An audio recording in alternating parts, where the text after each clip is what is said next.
माझी विद्यार्थी आहे मी. शाळेचं वैभव जतन झालं.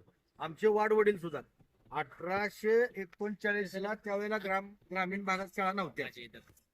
आमची लोक आमचे वाडवडील सुद्धा इथे येऊन शाळा शिकलेले आहे. म्हणजे प्रत्येकाच्या पवित्र भावना या शाळेची जिल्हा परिषदेची जोडल्या गेलेली. त्यामुळे ही जागा वाचली पाहिजे, शाळा वाचली पाहिजे, शाळेचं वैभव टिकलं पाहिजे आणि त्या अनुषंगानं जिल्हा परिषदेची जागा जिल्हा परिषदेकडेच राहावी अशी आमची सगळ्यांची धडपड आहे. आम्ही त्या अनुषंगानं आमच्या वरिष्ठ नेतृत्वाशी, वरिष्ठ कार्यालयाशी संवाद साधणार आहे, पत्रव्यवहार करणार आहे. त्यामुळे इथं अनाधिकारानं नगर परिषदेने येऊन जागा कब्जा करू नये एवढी आमची त्यांना देखील विनंती आहे. त्यांना निधी मिळाला असं सांगितलं, मग कशा पद्धतीचं?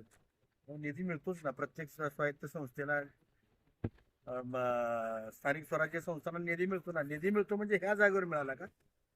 त्यांना इतर त्यांच्या जागा मालकीच्या आहेत ना, त्यांनी त्यांच्या जागेत बांधावं ना. या ठिकाणी झाडं बी काही लावलेली होती, ती पण काढली गेली सांगितलं. ते सगळं अनाधिकारानं त्याने केलेलं आहे, कुठलीही परवानगी घेतली नाही.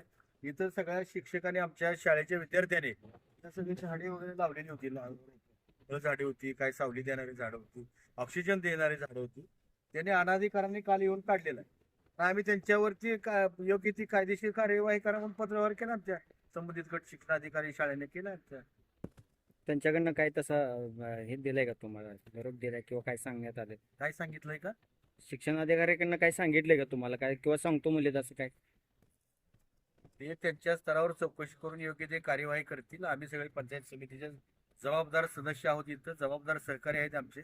आम्ही पंचायत समितीच्या मिटिंगमध्ये देखील हा विषय मांडणार आहोत आणि ही जागा शाळेचीच आहे, शाळेचीच राहावी आणि राहील यासाठी आम्ही प्रयत्न करणार आहोत. संघर्ष करायची वेळ आहे तर संघर्ष, टोकाचा संघर्ष करू ना. आम्ही टोकाचा संघर्ष करणार, पण ही जागा आमची आहे, जिल्हा परिषदेची जागा आहे. आम्हाला जनतेनं कशासाठी निवडून दिलं? आम्ही हित संबंध बघितले पाहिजे ना.